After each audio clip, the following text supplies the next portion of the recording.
Então, quero estar orando com você, nesse momento, onde quer que você esteja. Senhor Pai amado, glorificado seja o teu nome, Deus. Obrigado, Pai querido, por estarmos juntos mais uma vez nesta noite, Senhor. Pai amado, em nome do teu Filho amado Jesus, Pai. Ó Senhor, toma, Senhor, tudo que vamos compartilhar aqui em tuas mãos, Pai. Ó Senhor, que teu Espírito, Senhor, venha falar a cada vida, a cada coração nesta noite, Senhor amado, porque tu és um Deus onisciente, onipresente, Pai. Por isso, em nome de Jesus, Senhor, toca, Senhor, nesses corações, toca nessas mentes, Pai, e que o teu nome seja grandemente glorificado nesta noite, Pai querido. Ó Senhor, consagramos, Pai, tudo, Senhor, que será dito, tudo que há de acontecer nesta noite. Em nome de Jesus Cristo, é que eu oro e agradeço. Obrigado, Senhor. Amém e amém. Lili, bem-vinda, Lili. Bem, hoje, quero estar compartilhando com vocês aí uma continuação daquilo que eu comecei a compartilhar na semana passada com vocês, aquela palavra que falava sobre a independência de Deus. E na primeira parte, o nosso foco foi ali na questão que essa independência de Deus, ela é a essência do pecado do homem. Vou fazer um resumo rápido para aqueles que não assistiram, a live da semana passada ainda, mas ela está disponível tanto no Facebook como no YouTube, lá no canal da nossa igreja. Depois aí, a gente vai estar colocando, é só entrar lá, vou botar o nome da igreja aqui, a Igreja Batista da Zona Norte, renovada. E você pode procurar lá no YouTube, que todas as lives estão disponíveis e, de certa forma, uma vai complementando a outra. Então, na semana passada, eu compartilhei um pouco sobre essa essência do pecado do homem, independente daquilo que você creia. Falei um pouco sobre Gênesis, lá da criação do homem, daquilo que a gente chama da queda do homem. E cheguei a dizer assim, independe se você crê que aquilo ali é uma história figurada ou se é uma história real que aconteceu naqueles detalhes. O importante do que está escrito ali é a essência do que a Bíblia, do que a palavra de Deus quer falar para conosco. E a essência ali mostra uma história do homem sendo criado por Deus e colocando esse homem sendo colocado em um jardim, um local, para fazer a obra de Deus, para fazer aquilo que Deus desejava, aquilo que Deus pediu para ele. Ou seja, o homem sempre sendo criado com um propósito. E, diante desse propósito, Deus dá uma direção para este homem. E este homem, dentro do propósito de Deus, ele interage com Deus diariamente. A história em Gênesis, nos primeiros capítulos, mostra exatamente isso. Deus andando pelo jardim, falando, conversando com o homem, ou seja, interagindo, tendo comunhão junto com o homem. E, consequentemente, cria a mulher. E os dois, dentro do jardim, eles fazem aquilo que são tentados a fazer, exatamente aquilo que Deus pediu para que eles não fizessem. Ou seja, aquilo que estava fora do propósito deles. Porque Deus havia dado total liberdade para eles, mas apenas uma ordem, dizendo para eles que uma determinada árvore eles não poderiam comer. E aí vem a tentação. E a tentação em forma de serpente, e eu mostrei na live passada que essa serpente é Satanás, e eu mostrei pela própria Bíblia, e o nome Satanás quer dizer adversário no hebraico, quer dizer inimigo. Então, esse inimigo, esse adversário, ele tenta o homem. E ao tentar o homem, tentar a mulher, na conversa que é demonstrada ali em Gênesis, nós vemos que no conteúdo, na essência daquela conversa, também consiste a essência do pecado do homem. Conforme Satanás vai tentando e vai falando ao ouvido da mulher, nós vimos na semana passada que Adão estava ao lado desta mulher também, ouvindo tudo, calado. E ao final, que a mulher prova deste fruto, ela vira e dá para o seu marido, e ele não questiona nada. E por que ele não questiona? Porque no meio da fala de Satanás, havia uma frase em que ele disse: se você comer deste fruto, você será igual a Deus, conhecedor do bem e do mal. Então, aí, exatamente nessa frase que é a chave para entendermos a essência do pecado do homem. Porque a partir do momento em que o homem ouve que ele será igual a Deus, conhecedor de todas as coisas, nasce um desejo no coração de, opa, isso eu quero, isso é bom, eu quero ser igual a Deus.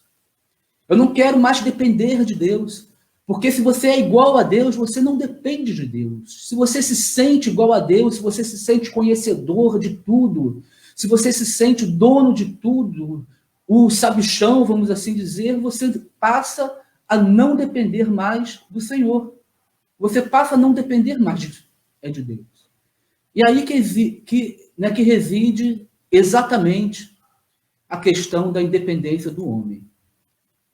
E para a gente resumir, o último slide, que foi esse aqui que eu passei para vocês, por isso que as transmissões agora estão sendo pelo Facebook e serão também feitas pelo YouTube, onde a gente consegue passar esses slides.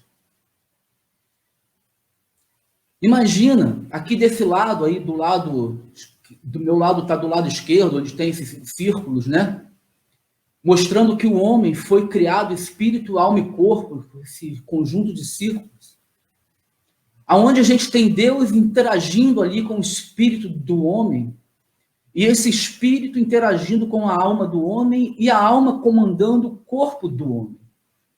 Então nós vimos na semana passada que essa é a forma perfeita, podemos assim dizer, para o qual o homem foi criado. O desejo da criação é de Deus no homem. Só que conforme quando a tentação entrou, quando o homem se torna independente de Deus, ou seja, quando ele passa a querer ser igual a Deus e começa a achar que ele não precisa mais de Deus, começa a ser o dono da vida dele, o espírito do homem, que é a parte do ser humano que faz o contato com Deus, que tem a comunhão com Deus, o espírito do homem, a Bíblia diz que esse espírito ele é morto. Ocorre uma morte espiritual. Eu também expliquei rapidamente na semana passada que essa palavra morte, o sentido original dela significa separação. E nós usamos essa palavra, na verdade, para dizer que nossa alma e espírito é separado do nosso corpo físico. Por isso que nós dizemos que nós morremos. E vimos também na semana passada que existe uma segunda morte descrita na Bíblia, descrita na palavra de Deus, que é uma morte muito pior do que a primeira morte, que é essa separação do nosso corpo físico. É a morte que será a separação definitiva de Deus, que a Bíblia chama de uma segunda morte. Então esse espírito, ele se torna morto, ele perde essa comunhão com o Senhor. E por que isso? Porque o homem simplesmente cai, porque o homem simplesmente se rebela contra Deus, querendo ser independente de Deus. Ele passa a querer controlar a própria vida. E o Deus amoroso criou o homem com uma coisa chamada livre-arbítrio, ou seja, o poder de decisão, o poder de escolha. O homem, apesar de ser a imagem e semelhança de Deus, ele pode escolher se ele vai servi-lo, se ele vai entregar a vida a ele, se ele vai ter comunhão com esse Deus, ou se ele vai ser o dono de si mesmo, se ele vai comandar a vida dele por si mesmo. E aí as coisas se invertem. Em vez do espírito do homem ter comunhão com Deus e passar a governar todo o ser humano, o homem passa a ser governado pela carne. E o homem governado pela carne, os comandos, vamos assim dizer, a lógica, a razão, as verdades, elas passam a vir de fora, externamente. Elas passam a vir daquilo que está externo, daquilo que está por fora. Por isso que as tentações, as coisas externas, elas começam a influenciar na vida do homem. Imagens, sofismas, falácias, e por aí vai.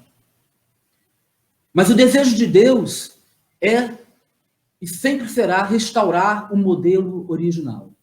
Então, desde a criação, Deus criou um plano, Deus criou uma solução para que o espírito do homem fosse regenerado, fosse criado novamente, ou seja, fosse esse espírito morto, podemos assim dizer numa linguagem figurada, fosse despertado, fosse avivado e voltasse a ter comunhão com Deus. E hoje, nessa segunda live, nós vamos estar falando exatamente disso. Nós vamos estar falando desta solução de Deus para o homem. A solução de Deus para essa independência do coração do homem em relação a Deus. É isso que eu quero estar compartilhando com vocês. É nessa noite. E qual a solução de Deus para esse sentimento de independência do homem? A solução de Deus é algo chamado novo nascimento. Novo nascimento. E o que seria esse novo nascimento? Talvez você já tenha ouvido falar sobre isso. Na verdade, durante alguns anos da minha vida, eu ouvi falar bastante sobre o que era esse novo nascimento. Só que de uma forma equivocada, com uma forma, inclusive, dizendo que estava na Bíblia, mas como eu não ia na Bíblia conferir, eu não ia ler a Bíblia para ver se realmente estava aquilo lá, então pegava um versículo, e apenas um versículo realmente, totalmente fora de contexto, e com esse um versículo fora de contexto, criavam toda uma filosofia, vamos assim dizer, uma verdade, um sofisma em torno do que seria esse novo nascimento. E durante muitos anos eu acreditei nesse sofisma, eu acreditei nessa filosofia em si, até que finalmente um dia alguém me mostrou que não poderia ser isso pela própria Bíblia, pela própria palavra de Deus. Por isso hoje eu dou tanta importância a isso, a essa verdade bíblica. Porque a Bíblia, não fui eu que escrevi, a Bíblia existe há milhares e milhares de anos. E nós precisamos entender a fundo o que é esse novo nascimento. E a própria Bíblia explica bem o que é isso.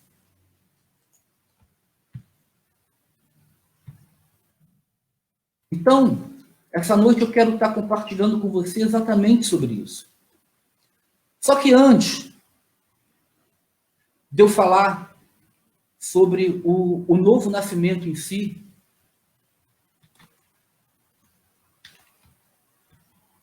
eu quero compartilhar com vocês, primeiramente, sobre 3 tipos de pessoas, basicamente 3 tipos de pessoas que existem no mundo. O primeiro tipo é aquele tipo de pessoa que não quer ter relacionamento nenhum com Deus. Ela não quer se relacionar com Deus, não quer saber de Deus. Né? O segundo tipo é aquela pessoa que pensa que tem um relacionamento com Deus. Ou seja, ela pensa, ela acredita até que ela tem um relacionamento com Deus. E o terceiro tipo de pessoa é aquela pessoa que vive para Deus. Vou repetir, o terceiro tipo de pessoa, aquela que vive, né, para Deus.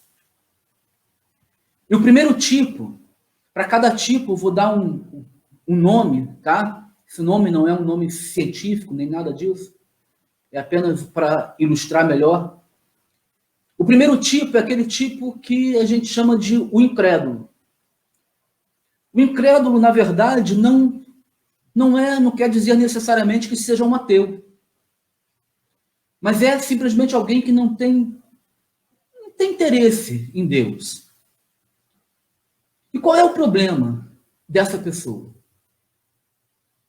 O problema maior dessa pessoa, se você olhar nesse círculozinho que está do lado aí, onde tem um desenhozinho, que na verdade foi a tentativa de desenhar uma cadeira, né?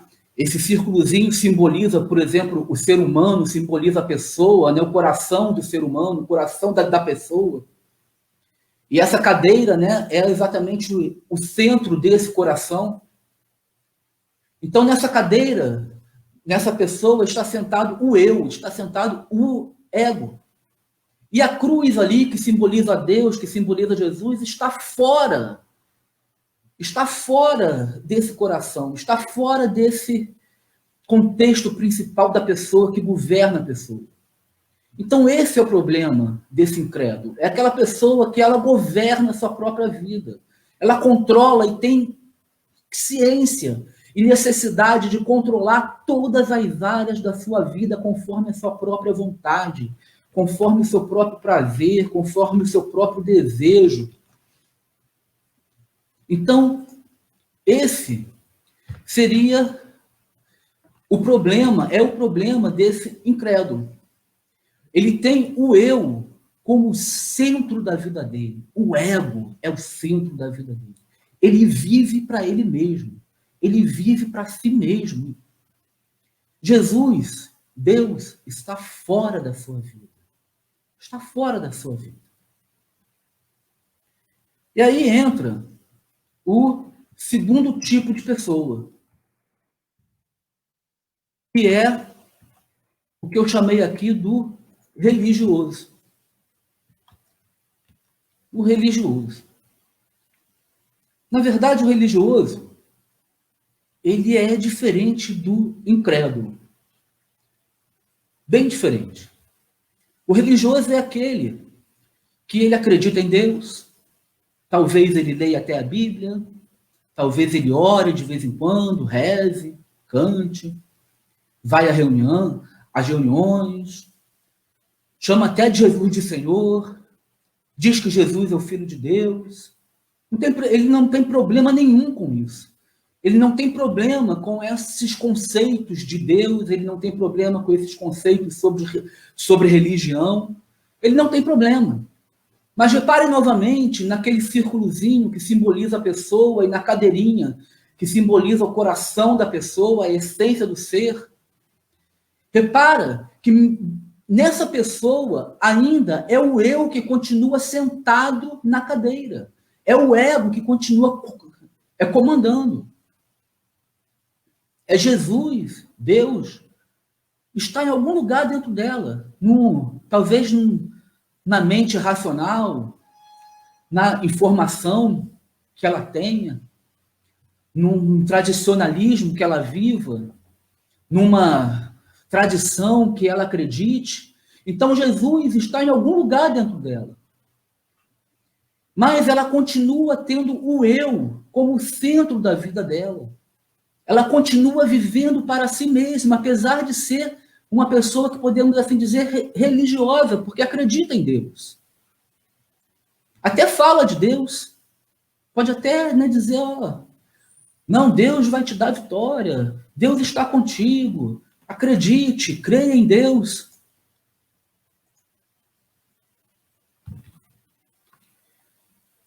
Mas Deus, para essa pessoa, ele, na verdade, ele existe para abençoá-lo.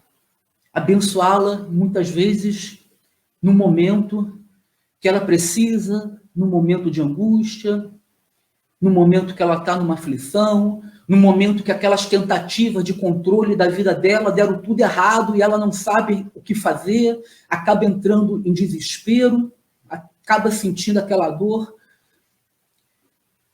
Para alguns, Deus existe simplesmente para curá-la. Para outras pessoas, Deus existe para servi-la. E para outros religiosos, até mesmo para salvá-la. Ou seja, Deus, como ele não está sentado naquela cadeirinha, ele não é o centro da vida dela, ele não está sentado no coração dela. Podemos assim dizer, de uma forma figurada, que ele é apenas um quebra-galho. Queridos, na verdade, essa pessoa ela é pior do que um incrédulo, porque ela engana a si mesma. Ela vive um engano porque ela pensa, ela acha que ela tem um relacionamento com Deus. Porque nesses momentos de angústia, nesses momentos de aflição, nesses momentos que ela precisa, nesses momentos, nessas horas que ela necessita que Deus seja um serviçal para ela, ela acha e ela recorre a Ele, e ela acha que tem esse relacionamento com Deus. Então ela é pior do que o incrédulo. Porque Jesus e Deus faz parte da vida dela, é verdade, ela sabe que Ele existe. Mas ela não rende o coração dela.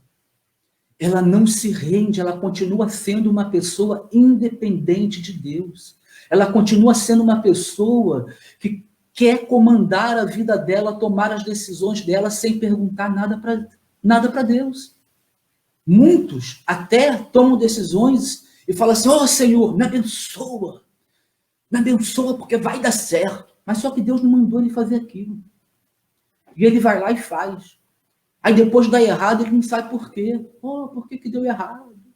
Oh, meu Deus, por que isso só acontece comigo? Oh, meu Deus, por que eu sofro tanto? Oh, meu Deus, por que tantas lutas? Queridos, entenda uma coisa. Deus não coloca a gente em furada. Quem entra em furada somos nós. São as nossas escolhas, são as nossas decisões. É a tentativa de todos nós, que vira e mexe, uns mais e outros menos, tentar, tomar o controle da nossa própria vida sem perguntar nada para Deus e sem procurar um relacionamento íntimo realmente com o Senhor. É quando a gente faz desse Deus apenas o nosso serviçal, apenas aquele que a gente recorre na hora que a gente precisa, na hora que a gente necessita, ou apenas aquele que a gente simplesmente comunica aquilo que a gente vai fazer para ele. Ó, Senhor, vou fazer isso, abençoa. Ó, Senhor, me dê um dia legal hoje. Então, queridos, Deus não coloca a gente em furada. Eu passei anos da minha vida, 30 anos, para conseguir entender isso. E quantas furadas que eu entrei na minha vida e que eu achava que eu tinha o controle, que aquilo que era o certo a fazer. Eu tinha certeza absoluta, isto é o certo a ser feito, isto é o correto a ser feito. E eu acreditava em Deus. Eu sabia que Deus existia. Eu sabia que Jesus era o Filho de Deus. Eu sabia que a Bíblia era a palavra de Deus, apesar de conhecer apenas alguns versículos soltos que se falavam por aí, aqueles mais populares. Eu acreditava em tudo isso, mas eu não tinha um relacionamento íntimo com Deus. O meu coração não era rendido ao Senhor. Como está nessa figurinha aí, o meu eu ainda continuava sentado na cadeira no centro da minha vida, no centro do meu coração. Eu tinha que estar no comando, eu tinha que comandar. E assim, queridos, é com milhares, centenas de pessoas que eu conheço. Os testemunhos são iguais, são parecidos. Não são diferentes. E aí, vamos ao terceiro tipo de pessoa. O terceiro tipo de pessoa, e esse sim é aquele que a Bíblia chama de discípulo. Discípulo. O terceiro tipo de pessoa é o discípulo. E o que é o discípulo? E a Bíblia fala muito sobre o discípulo. Jesus teve vários discípulos. Os discípulos de Jesus tiveram outros discípulos. O que é o discípulo? O discípulo é aquele que anda com o seu mestre, que aprende com o seu mestre, que vive aquilo que o seu mestre ensina. O discípulo é o aprendiz, podemos assim dizer. É o aprendiz do seu mestre. E quem é o nosso mestre, quem é o mestre maior de todos? É Jesus Cristo, o Filho de Deus, aquele que foi enviado para poder nos dar vida. Então veja como que é o coração do discípulo, do verdadeiro discípulo de Jesus. Ali está, naquela bolinha novamente ali, está ali a cadeira. Ou seja, o eu, ele continua existindo, o ego, ele continua existindo. Porque ele nunca vai morrer completamente. Mas há uma grande diferença aí. Veja aquela cruz que simboliza Jesus, que simboliza Deus. É Jesus que está sentado naquela cadeira, naquele trono, trono do coração daquela pessoa. Ou seja, o verdadeiro discípulo é aquele que vive para Deus. É aquele que tem um desejo ardente dentro do coração de fazer a vontade de Deus. Esse é o verdadeiro discípulo. Esse é aquele que verdadeiramente experimentou aquilo que a Bíblia chama de novo nascimento. Porque só através do novo nascimento é que é possível alguém se tornar verdadeiramente um discípulo de Jesus. Não tem outra forma, não tem uma fórmula mágica, não tem. Ou seja, esse discípulo, toda a vida dele, querido, está estruturada em função da vontade de Deus. Se ele vai agir, se ele vai fazer alguma coisa, se ele vai escolher um trabalho, se ele vai escolher um emprego, se ele precisa tomar uma decisão, ele busca sempre a vontade do Senhor. Ele busca conhecer a palavra de Deus, porque ele crê e ele sabe que a vontade de Deus está expressa na Bíblia, está expressa na palavra dele. Ele crê e sabe que a vontade de Deus está expressa naquilo que Jesus falou, naquilo que Jesus ensinou. Ele crê e sabe que a vontade de Deus está expressa naquilo que Paulo, Pedro, João, os apóstolos, aqueles que viveram com Jesus, que andaram com Jesus, que receberam de Jesus, ensinaram e escreveram na Bíblia, deixaram escrito para a gente. Então ele crê e sabe disso. O verdadeiro discípulo sabe que aquilo que Jesus ensinou está acima das tradições, está acima dos sofismas, está acima daquilo que o mundo hoje ensina, o mundo hoje fala. O verdadeiro discípulo sabe que a palavra de Jesus ela é verdadeira, ela é viva, ela tem valor. E o verdadeiro discípulo quer ser como um mestre, o mestre Jesus. Por isso que ele é discípulo, porque todo discípulo quer ser igual ao seu mestre. E o verdadeiro discípulo quer ser igual a Jesus, quer ser cada dia mais parecido com Jesus. E por isso, ele rende totalmente a vida dele ao controle de Jesus. Ele se rende ao controle de Deus. E ele chega para Deus e fala: agora, Deus, eu não quero mais ser um homem, uma pessoa independente de Deus. Eu quero ser uma pessoa dependente de Deus, porque é assim que tu criaste o homem, para que fosse dependente seu, para que tivesse comunhão contigo. E aí, como eu mostrei lá naquela imagenzinha inicial, o espírito do homem, então, neste momento, querido, é avivado e o relacionamento do homem para com Deus é restaurado. E o homem, no momento que ele aceita, que ele se rende a esse senhorio de Jesus Cristo e deixa Jesus Cristo reinar na vida dele, permite que Jesus Cristo reine no coração dele. A partir do momento que o homem se rende a isso, queridos, ele recebe de presente, que a Bíblia diz, ele recebe de presente o Espírito Santo de Deus. E é esse Espírito Santo de Deus que vai avivar o espírito do homem e vai restabelecer essa comunhão de Deus para com o homem. Por isso que diz que o homem ele nasce de novo, porque a partir deste momento, querido, ele passa a ter uma nova vida. A Bíblia chama ele de uma nova criatura, ele passa a ter uma nova vida a partir deste instante, a partir deste momento. E isso, amados, é algo que está disponível para todas as pessoas na face da terra. Todas, somos mais de 7 bilhões de pessoas. E a palavra nos ensina que todo aquele que crê, todo aquele que se render ao senhorio de Jesus, ele terá vida eterna. E essa vida eterna vem através do recebimento desse Espírito Santo, dessa transformação que o Espírito Santo começa a operar no coração do homem, na mente do homem, todo ser é do homem, queridos. Esse é um convite para todos, queridos. Todo aquele que crê, todo aquele que se rende. Eu quero estar compartilhando alguns versículos para que a gente entenda bem essa noite, que a gente, que você possa se abrir, querido. Abra o seu coração nessa noite, para que você entenda o que é esse novo nascimento, essa nova criatura, e que isso está disponível para você e para qualquer pessoa que queira, que deseje. Basta você se render ao senhorio de Jesus.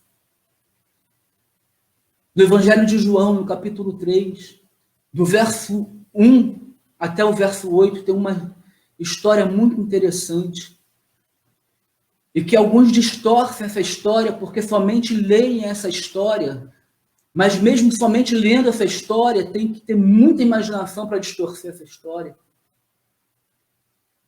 Que diz assim: havia um fariseu chamado Nicodemos, uma autoridade entre os judeus.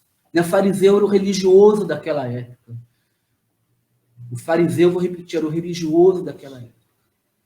E esse fariseu, ele veio a Jesus à noite e disse: mestre, sabemos que ensina da parte de Deus, pois ninguém pode realizar os sinais miraculosos que estás fazendo, se Deus não estiver com ele. E, em resposta, Jesus declarou: digo-lhe a verdade. Ninguém pode ver o reino de Deus se não nascer de novo. Preste atenção nisso. Ninguém pode ver o reino de Deus se não nascer de novo. Palavras de Jesus Cristo, querido. Tá? E aí pergunta Nicodemos, esse fariseu: e como alguém pode nascer sendo velho?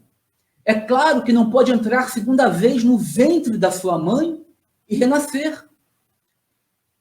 E aí muitos distorcem esse comentário de Nicodemos, mas preste atenção na resposta de Jesus, porque na verdade a própria resposta de Jesus, se continuar lendo, ela já desvenda um pouco esse segredo.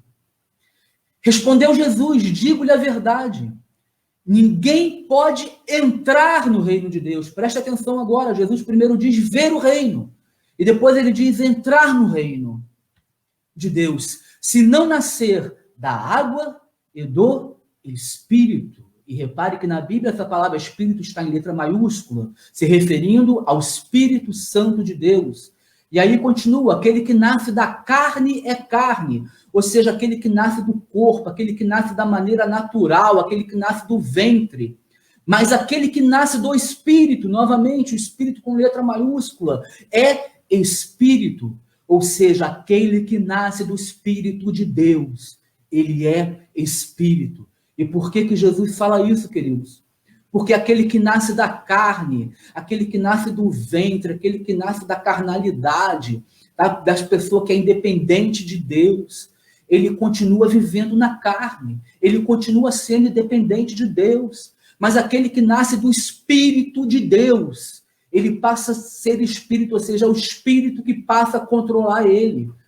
Enquanto aquele que nasce da carne continua sendo carne, porque é a carne que continua controlando ele, seus desejos, as suas paixões, as suas vontades, que continua controlando o ser humano, é o seu eu, é o seu ego. Aquele que nasce do Espírito de Deus, ele passa a ser espírito, porque é o espírito dele, em comunhão com o Espírito de Deus, que passa a controlar todo o ser dele. Por isso que ele passa a ser espírito. Olha que coisa tremenda. Isso quer dizer o quê? Que nós vamos nos desmaterializar, vivendo aqui na Terra? Não, nós sabemos que não. Então isso que Jesus está falando é um acontecimento espiritual, é um novo nascimento espiritual, é um novo nascimento no Espírito, é uma transformação que ocorre dentro de nós, no nosso espírito, em algo que não é palpável e que não é visível, mas que é sentido e que é perceptível através das nossas atitudes que serão transformadas, a nossa mente que vai sendo renovada e transformada ao longo do tempo, ao longo da nossa caminhada com Deus, ao longo da nossa vida com o Senhor. E Jesus continua: não se surpreenda pelo fato de eu ter dito, é necessário que vocês nasçam de novo. E ele fala: o vento sopra onde quer, você o escuta, mas não pode dizer de onde vem, nem para onde vai. Assim acontece com todos os nascidos do Espírito, e de novo, Espírito de Deus, com todos aqueles que são nascidos do Espírito de Deus. Olha essa comparação tremenda que Jesus faz com o vento, queridos.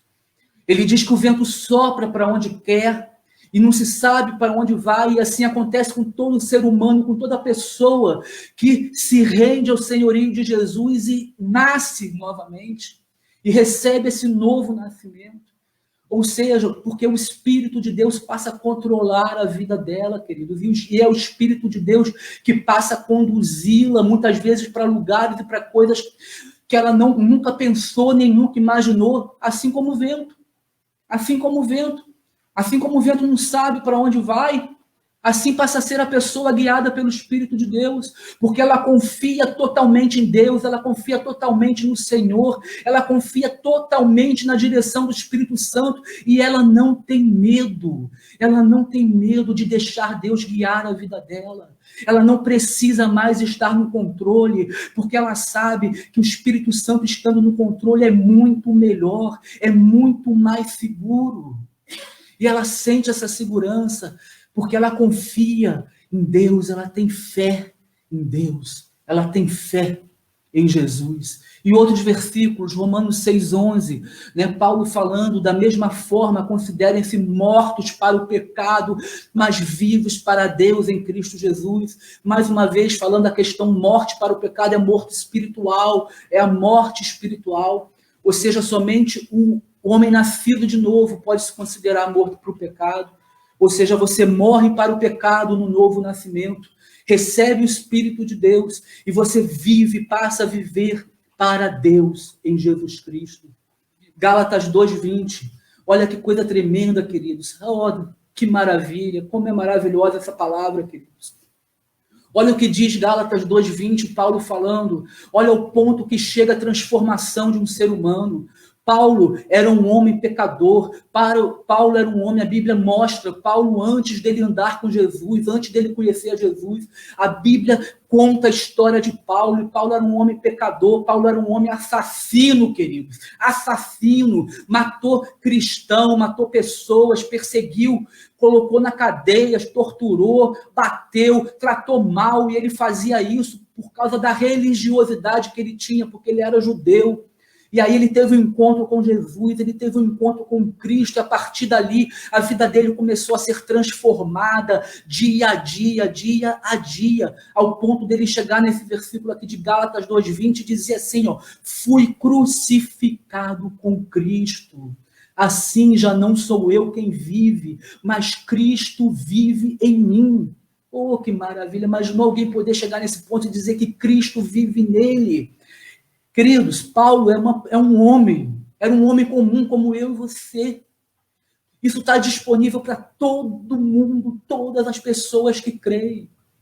E ele continua, Paulo falando, viva agora que vivo no meu corpo.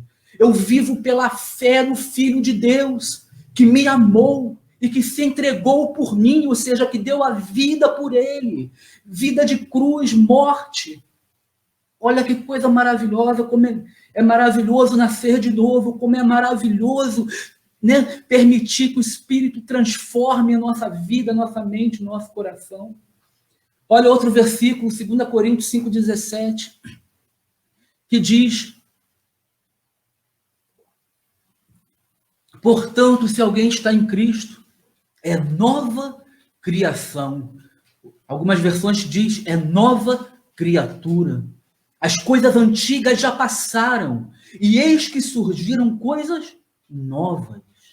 Olha que tremendo, queridos. Quem está em Cristo, ou seja, quem vive em Cristo, quem tem a vida, o coração centrado, entregue ao senhorio de Jesus Cristo, é uma nova criatura. E aqui diz que as coisas velhas, as coisas antigas, aquilo que você fazia no passado, que era ruim, que incomodava, que dava ruim, passou.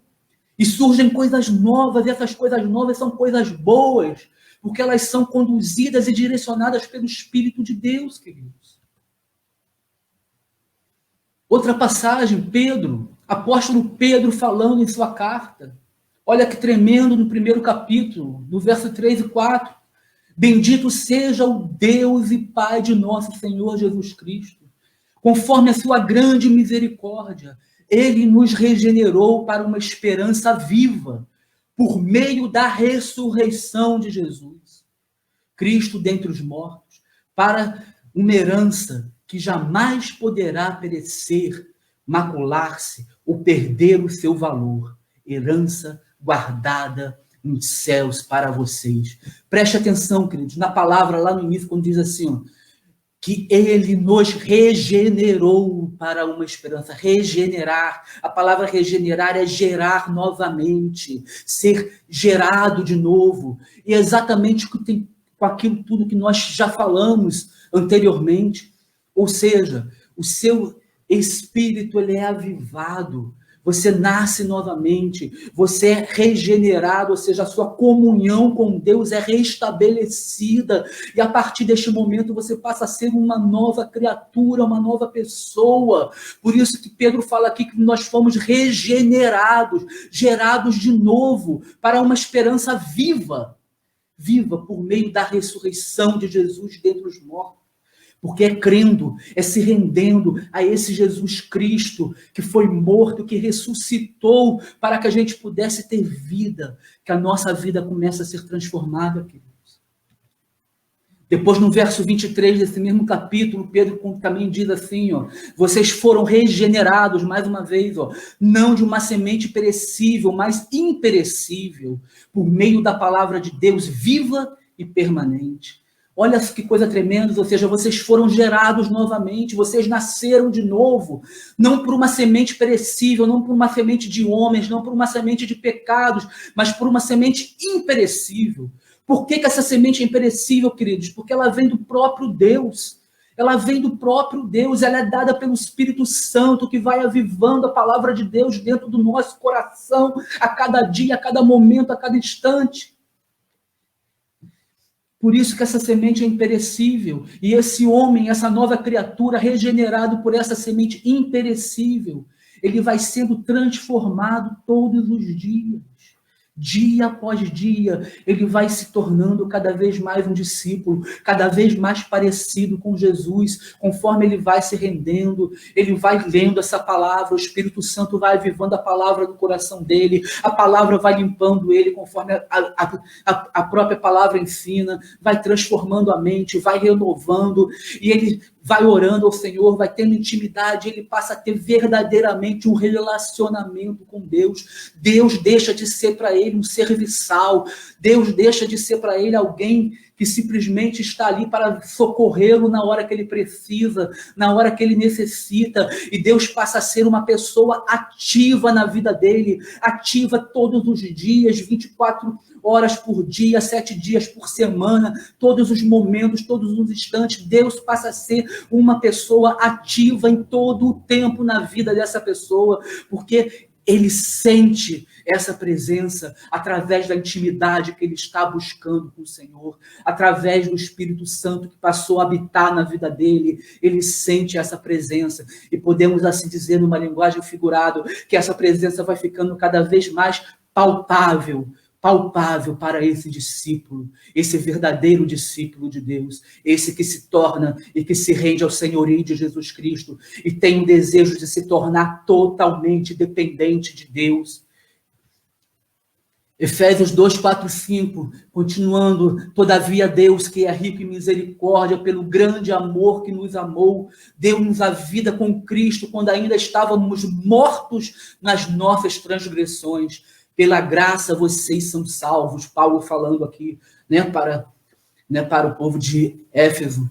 Olha que coisa tremenda, falando aqui que quando nós estávamos mortos nas nossas transgressões, nos nossos pecados, nos nossos achismos, no controle da nossa vida, tomando o controle de tudo, dando a direção, né, e cometendo erro em cima de erro, erro em cima de erro, e sem saber o porquê, sem saber por que a vida não vai adiante, sem saber o porquê que as coisas não melhoram, né? Mas ele diz que esse Deus, em misericórdia, ele nos amou e deu a vida por nós.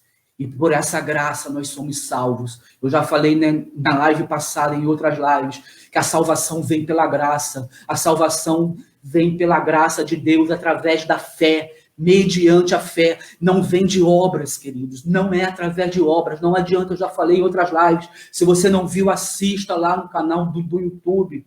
A live passada fala sobre isso. Não é através de boas obras, não é através de ser bonzinho, se achar legal, se achar bacana. Nada disso restabelece o seu relacionamento com Deus. Nada disso restabelece a sua comunhão com Deus. Nada disso faz você nascer de novo. Somente Jesus Cristo reinando na sua vida. É possível você receber o Espírito Santo de Deus e ter esse relacionamento restaurado com o Senhor, queridos. Então, queridos, deixa o Espírito tocar no seu coração nesta noite. Abra o seu coração. Abaixa a sua guarda, vamos assim dizer. Abaixa um pouco a sua guarda. Se você está duvidando de tudo que você ouviu, vá na Bíblia. Vá na palavra de Deus. Procure aquilo que Jesus realmente ensinou, aquilo que Paulo realmente ensinou, aquilo que Pedro realmente ensinou. Não fique apenas, né, com falácias. Não fique apenas acreditando em tradições, em coisas que são repetidas de séculos e séculos e séculos, sem você conferir, sem você ir lá ver. Será que realmente é isso que está dito? Será que é isso que Jesus quer? Será que é isso que Jesus falou? E como, queridos? Como se dá esse processo do novo nascimento? Como podemos nos render a esse Jesus? Como podemos render o nosso coração?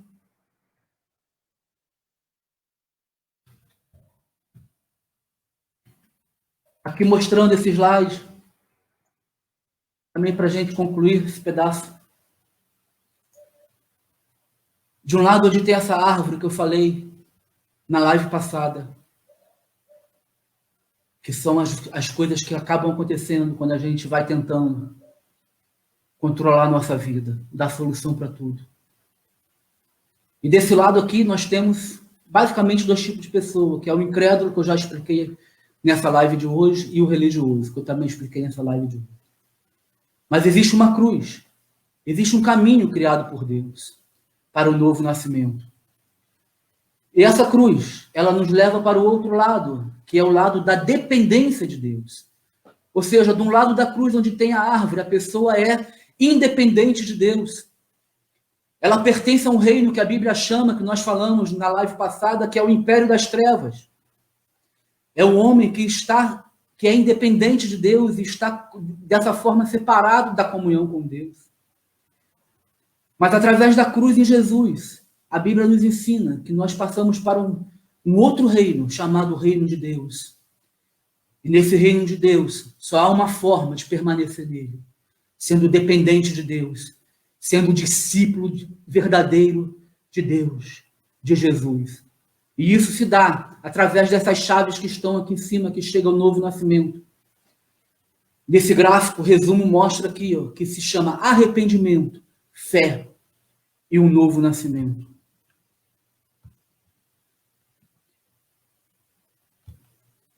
E o que é, queridos? O que é o arrependimento? Muitas pessoas confundem arrependimento com remorso. Arrependimento é algo totalmente diferente de remorso. Arrependimento também, muitas vezes, é uma palavra muito, digamos assim, banalizada no nosso dia a dia. Eu li uma vez e já li isso várias vezes em vários lugares com o mesmo sentido, já ouvi isso na televisão, que nós não devemos nos arrepender de nada. Queridos, isso é uma grande mentira que foi, levantada por Satanás para que um homem pudesse repetir isso. Porque o arrependimento é a chave para o novo nascimento. E a Bíblia, Jesus ensinou isso, Paulo ensinou isso, Pedro ensinou isso, João ensinou isso claramente na palavra de Deus.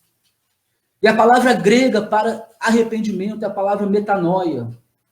E arrependimento significa mudança do pensamento, mudança da mente, mudança do coração. E muitas pessoas confundem arrependimento com remorso. Aí diz, não devemos nos arrepender de nada. Eu li uma frase maldita uma vez, pronunciada, dita, escrita, por um escritor maldito também, que ela dizia o seguinte: arrependimento, 2 pontos, o maior de todos os pecados. Queridos, olha que coisa maldita que vem diretamente do inferno, porque o arrependimento é exatamente o oposto disso. O arrependimento é exatamente o que vai fazer com que o ser humano, o homem, ele comece a se reconciliar com Deus. Ou seja, essa metanoia, esse desejo do homem mudar o pensamento, mudar a mente dele. Isso que é o arrependimento, essa mudança de mente, ele reconhecer os erros e falar, eu não quero pecar mais porque isto é errado, eu não devia ter feito isso. É diferente de remorso, que é simplesmente você, eu sei que eu estou errado, chorar, e depois voltar a fazer de novo, e ficar, eu sou assim mesmo, eu nasci assim, serei sempre assim, é o meu jeito, é a minha forma, é a minha maneira, aquilo que eu chamo do complexo de Gabriela. O arrependimento destrói, acaba, extermina com o complexo de Gabriela, queridos. Ou com uma coisa que se chama de karma. Eu aprendi durante muitos anos na minha vida que tinha um karma sobre a minha vida. E acreditei nisso. E meus erros repetitivos, eu ficava, porque o meu jeito é assim, eu nasci assim, muita coisa tem que acontecer. E quando eu conheci o verdadeiro evangelho pregado por Jesus Cristo, e eu me arrependi, conforme a palavra de Deus diz e ensina. E eu rendi o meu coração ao senhorio de Cristo Jesus e falei, Senhor, isso é errado. Não existe essa de eu nascer assim. Eu posso ser uma nova criatura e eu quero ser essa nova criatura. Eu quero nascer de novo. Eis aqui a minha vida, Senhor. Toma a minha mente, toma o meu coração. Tudo que sou, tudo que tenho pertence a Ti, Senhor. Quando eu disse isso para Deus, querido, de todo o meu coração, sabe o que aconteceu? Ou seja, isso é a essência do arrependimento. Todos os meus karmas acabaram, cessaram, morreram para a glória de Deus. Acabaram. Aquelas lutas que diziam que eram karmas, nunca mais eu lutei na minha vida, queridos. Nunca mais, Foi um período pequeno ainda, mas o Espírito foi mudando, foi transformando, e eu fui, Senhor, a minha vida é sua, e isso acabou, cessou. Cessou, porque minha vida é de Deus. É de Deus. E só Deus tem poder de transformar e de mudar o ser humano. O ser humano não consegue mudar a si mesmo. Só o Criador. Ou seja, arrependimento é uma mudança de atitude interior, queridos. Uma mudança de atitude do coração. E que mudança interior é essa, queridos? A essência dessa mudança interior é a troca de uma atitude de independência de Deus para uma atitude de dependência de Deus. Então, preste atenção nisso, queridos. A troca de uma atitude de independência, ou seja, uma atitude de rebelião contra Deus, que significa eu faço o que eu quero da minha vida, a vida é minha, quem manda sou eu, e eu posso fazer o que eu quiser. Uma atitude de rebelião contra Deus, para uma atitude de submissão para com Deus. Ou seja, uma atitude de eu pertenço a Deus, a minha vida pertence a Deus, e eu quero fazer a vontade de Deus. A minha vida não é minha, porque esse é um fato. Se você crê em Deus, querido, a nossa vida não é nossa, porque um dia Ele vai nos levar. Um dia nós iremos morrer, então a nossa vida não pertence a nós. Por mais que a gente tente controle sobre ela, nós não podemos evitar a nossa morte. O que prova claramente que ela não pertence a gente. Não pertence a gente. Essa é a essência do arrependimento. Essa mudança de atitude, de independência de Deus para uma atitude de total dependência de Deus, queridos. E o segundo ponto, para que a pessoa possa venha nascer de novo, o primeiro ponto é arrependimento, que nem nós falamos aqui. O segundo ponto, queridos, chama-se fé. O segundo ponto chama-se fé. Que nem está aí, arrependimento e fé. Arrependimento e fé é a chave para o ser humano se reconciliar com Deus. É a chave para o ser humano nascer de novo. E fé em quê e em quem? Fé no Evangelho de Jesus Cristo, fé em Cristo Jesus. O que é fé? Fé é ter uma convicção, vamos assim dizer, de uma forma resumida, que Ele, Jesus, é o Filho de Deus e que Ele ressuscitou, amados, para a remissão dos nossos pecados. Ou seja, foi pago um preço de sangue, foi feito um sacrifício de sangue. E esse Cristo, naquela cruz, ele se faz pecado por nós, que é o que a Bíblia diz e ensina. E essa promessa, ela vem de muito tempo, muito antes de Jesus, que isso iria acontecer. A Bíblia mostra isso claramente. Esse Cristo se faz pecado por nós. Esse Cristo perfeito, sem pecado, amoroso, o homem totalmente perfeito que existiu sobre a face da terra, é preso, crucificado numa cruz, junto com ladrões, considerado, né, um marginal, considerado um bandido, um fora da lei. E ali ele é torturado. E ali todo o sangue dele é derramado e o corpo dele é moído, queridos. O corpo dele é moído. O corpo dele não é aquele corpo bonitinho que muitas vezes a gente vê, né, em algumas representações, que só tem um sanguezinho do lado. Não, a palavra de Deus diz que o corpo dele foi totalmente moído por nós, pela minha vida e pela sua. Isso é fácil, na verdade, de entender. Se hoje nós achamos que a nossa polícia é violenta, em pleno século XXI, imagina naquela época, queridos, onde o mundo era um mundo bárbaro, um mundo de pessoas bárbaras, onde se cortavam as cabeças nas espadas e riam depois. Nesse tempo, você acha que eles iam prender Jesus, um marginal, e iam pedir para ele, por favor, Senhor Jesus, venha conosco? E iam colocar uma almofadinha naquela cruz para ele ficar confortável? Não, queridos. A palavra diz que ele foi, né, chicoteado.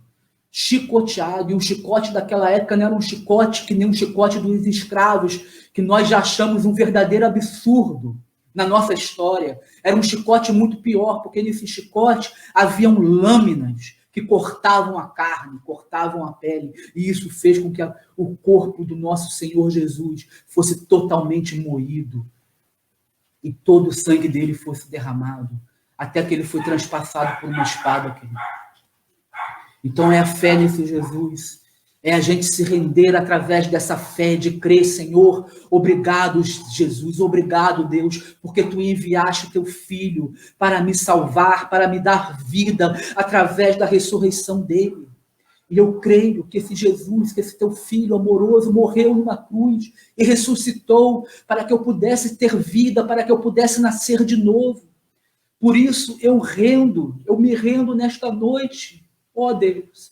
Eu rendo a minha mente, eu rendo o meu coração, eu rendo todo o meu ser, e eu digo para Ti, Senhor, que eu quero ser uma nova criatura, eu quero nascer de novo. Eu quero ser discípulo de Jesus. Eu quero me tornar a cada dia mais parecido com Jesus. Eu quero experimentar cada dia mais o que é ser transformado pelo poder do Espírito Santo de Deus. Eu quero isso para a minha vida. Então, querido, pensa nisso. Medite sobre isso. Porque isso está disponível para todos nós que cremos. É deixar apenas Jesus reinar sobre a nossa vida. E aí a gente poder falar aquilo que está escrito em Colossenses, no capítulo 1, verso 13 a 14, que diz que ele, Jesus, nos libertou do império das trevas e nos transportou para o reino do Filho do seu amor, no qual temos a redenção e a remissão dos nossos pecados. Este é a imagem do Deus invisível, o primogênito de toda a criação. Ou seja, este Jesus é a imagem do Deus invisível, o primogênito de toda a criação. Olha que palavra tremenda do apóstolo Paulo. E é isso que Deus quer, libertar você, assim como um dia Ele fez na minha vida, há mais de 20 anos atrás, há 22 anos atrás. E minha vida começou a ser totalmente transformada, mudada. E hoje, queridos, uma das coisas que eu posso dizer com muita autoridade, vamos assim dizer, autoridade pelo que está escrito na palavra, não somente por ser um pastor, querido, mas autoridade não, por aquilo que está escrito na palavra de Deus e por experimentar isso na minha vida em número, gênero e grau. Que hoje, o Marcelo Gagliasso de hoje é uma pessoa totalmente diferente daquela que era há 22 anos atrás. Isso eu já poderia dizer há 10 anos atrás. Eu já poderia falar isso, afirmar isso há 12 anos atrás. Apesar de que Deus ainda tem muita coisa para fazer na minha vida e eu quero que Ele continue fazendo a cada dia mais e mais e mais e mais, porque este é o meu desejo, este é o meu sonho, isso é o que eu almejo a cada dia, queridos. Que eu seja cada vez mais transformado. E essa transformação, ela continue acontecendo todos os dias até o meu último suspiro, até o meu último momento, até o meu último instante. Eu vou continuar querendo, desejando e permitindo que o Espírito Santo faça isso na minha vida. Porque a minha vida, ela não é minha. A minha vida não pertence a mim. A minha vida pertence a Jesus Cristo. E eu creio que é com Ele que eu estarei quando Ele me levar. É para Ele que eu vou prestar contas. E nada melhor do que prestar contas diante de Deus e dizer para Ele, Senhor, a minha vida foi querer fazer a Tua vontade. A minha vida foi querer Te conhecer a cada dia mais e mais. A minha vida foi um desejo de estar cada vez mais próximos de Ti. A minha vida foi um desejo de viver para Ti. Nada melhor do que isso, queridos. Imaginou? Que maravilha. Que algo sensacional. E isso está disponível, amados, para todos nós. Todos nós. Então eu quero estar, querido. Quero estar nessa noite. Quero estar nessa noite orando com você a respeito disso. Meu clamor nesta noite, durante este dia, que o Espírito de Deus possa tocar na sua mente, no seu coração, no fundo da sua alma. Porque essa mensagem de hoje é o puro e verdadeiro Evangelho de Cristo. O verdadeiro Evangelho de Cristo não se resume, né, no reducionismo simplista que a mídia coloca, dizendo, Jesus é amor, Deus é amor e ponto final. Não, queridos. Deus é muito, muito mais do que isso. Deus é transformador de vidas, queridos. Deus é transformador de mentes, de almas, de coração. Deus é restaurador. Deus faz do homem uma nova criatura, um novo homem. Uma nova mente, com um novo coração. Muitas vezes com novos sonhos, com novas perspectivas. Ou seja, Deus é muito mais que amor. Óbvio que Ele faz tudo isso por amor, sim. Mas primeiro precisamos corresponder a este amor. E a melhor forma de corresponder a este amor é nos rendermos ao senhorio de Jesus. Não existe outra. Não existe outra, queridos. E isso eu quero estar orando com você nesta noite.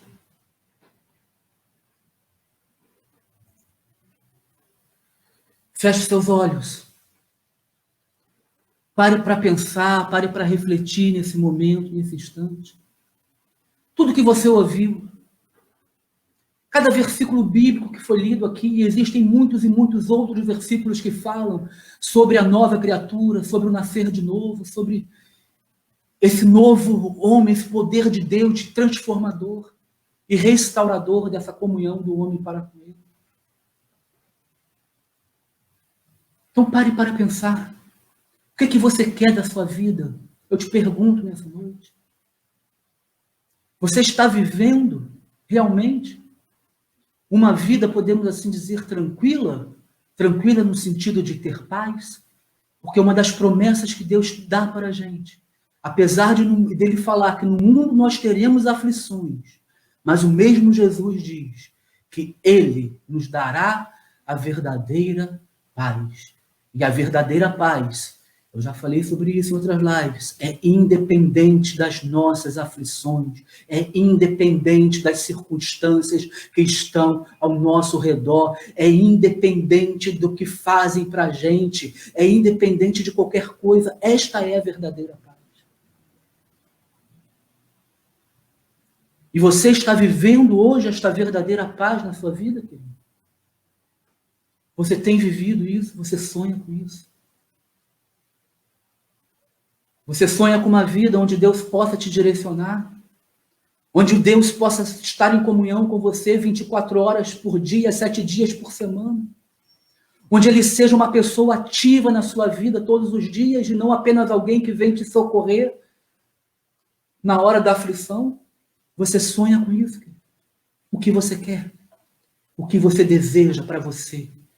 O que você deseja para a sua vida? Você quer as promessas de Deus que estão na Bíblia para a sua vida? Você quer a promessa de vida eterna ao lado de Jesus, ao lado do Pai? Essa é a garantia da salvação, Jesus Cristo, que a Bíblia ensina? É isso? Então eu quero estar orando com você nessa noite. Abra o seu coração, renda-se a esse Deus, entrega-se a Ele, renda-se. Senhor, obrigado, Pai. Obrigado, Senhor, por essas vidas, Pai, que me ouviu nesta noite, Senhor. Ó Pai amado, em nome do Teu Filho amado Jesus, Pai. Tu conheces cada vida que está me ouvindo, Pai. Em cada lugar, Senhor. Porque Tu és um Deus onipresente, onisciente de todas as coisas, Pai. Por isso, Pai, em nome de Jesus Cristo, Senhor. Visita, Senhor. Toca nesses corações nesta noite, Senhor. Quebra, Senhor, toda a barreira, Pai. Toda a barreira do ceticismo, Pai. Toda a barreira da religiosidade. Toda a barreira do engano. Toda a barreira da mentira, da tradição, Senhor, que muitas vezes foram lançadas durante muitos e muitos anos sobre as nossas vidas, sobre a nossa mente, Senhor. Quebra tudo isso em nome de Jesus, porque Tu és maior do que isso. Tu és Deus, Pai. Abra os olhos espirituais dessas vidas. Abra os olhos espirituais dessas pessoas. Oh, Pai amado, e em nome de Jesus, Pai. Tua palavra diz que Tu és o Deus que sonda os corações. E se há alguém neste momento, Senhor, fazendo uma oração sincera junto comigo, Senhor, aonde, Senhor, está ali se rendendo, Senhor, e dizendo para Ti, não para mim, Senhor, mas para Ti, Senhor, dizendo claramente, eu quero mais de Ti, Senhor. Eu quero a minha vida sob o controle do Teu Espírito Santo. Eu quero a minha vida rendendo, totalmente rendida a Ti. E nesse momento essa pessoa está dizendo, por isso, eu agradeço o sacrifício do Teu Filho Jesus naquela cruz. E eu me rendo ao senhorio de Jesus Cristo. Eu abro a minha mente, eu abro o meu coração, para que Jesus Cristo venha reinar, para que o Teu Filho venha reinar na minha vida. E essa pessoa está dizendo nisso, neste momento, Senhor. Ó Deus, com sinceridade, com verdade, que somente Tu, Senhor, tens poder para julgar isso, Senhor. Toca nessa vida. E escreva o nome desta pessoa no livro da vida, Senhor, conforme a Tua palavra ensina. E a partir de hoje, o Teu Espírito Santo venha reinar sobre ela. Começa uma obra na vida desta pessoa, Senhor. Que ela venha ter sede de Ti, Senhor. Que ela venha ter sede de conhecer a Tua palavra, Senhor. que ela venha ter sede, Senhor, de ter intimidade contigo, de conhecer a tua verdade, Senhor. Que ela venha se ter sede, Senhor, de buscar Jesus Cristo na fonte, que é a Bíblia, Senhor. E não através de tradições, não através de achismos, mas através daquilo, Senhor, que Jesus ensinou. Oh, Pai, fala com essas vidas, Pai. Coloca, Senhor, a verdade, Senhor, no coração dessas pessoas. Renova a mente. Começa desde agora a renovar, Senhor, o coração e a mente dessas pessoas, Pai. Em nome de Jesus, Pai. Graças eu te dou, Pai. Obrigado, Senhor. Obrigado, Jesus. Queridos, e se você esta noite se rendeu ao senhorio de Jesus, se você entregou a sua vida a Jesus, eu me coloco totalmente à disposição para te ajudar nessa caminhada inicial. Porque assim como eu um dia, mais de 20 anos atrás, há mais de 22 anos atrás, eu me rendi ao senhorio de Jesus e a palavra de Deus diz, nos mostra, nos ensina, através de Jesus e através dos apóstolos, que todos aqueles que se rendiam ao senhorio de Jesus, eles precisavam de alguém que pudesse ensinar para eles o que é esse evangelho, o que é essa palavra de Deus. Então eu me coloco à disposição. Isso é o que a Bíblia chama de discipulado, queridos. Discipulado. E eu coloco a minha vida à sua disposição. E minha esposa também, Márcia. Né? Se você é uma mulher, ela também coloca a vida dela à disposição para estar lhe ensinando, estar discipulando você, estar lhe ajudando nesse início de caminhada com o Evangelho, com Jesus, na leitura da palavra, na comunhão com o Senhor. Porque isso é maravilhoso, queridos. É a melhor decisão, a melhor escolha que qualquer pessoa pode fazer na vida. Não há outra. Não há outra. Então, tenha uma boa noite. Tenha uma noite abençoada. Quero orar rapidamente. Senhor, abençoa, Pai, essas casas, esses lares, cada família que está me assistindo. Que a tua paz, Pai, esteja sobre esses lares, Pai, e a tua presença esteja sobre cada vida, Pai. Em nome de Jesus é que eu oro e agradeço. Obrigado, Senhor. Convido também todos. Já estamos, né? Já voltamos com o nosso culto presencial aos domingos. Estamos nesse endereço que está passando aí embaixo, Igreja Batista, Zona Norte Renovada, aos domingos, a partir das 19 horas. A partir das 19 horas. Todos são convidados para estarem conosco. Será um prazer recebê-los conosco. E neste tempo que estamos vivendo, estamos tomando todas as medidas necessárias que as autoridades têm pedido e solicitado para que possamos estar nos reunindo. Então, uma boa noite, queridos, que Deus abençoe a vida de vocês. Dá o seu like aí na nossa live, no nosso vídeo, né? E beijo no coração. Amo vocês, tá? Boa noite.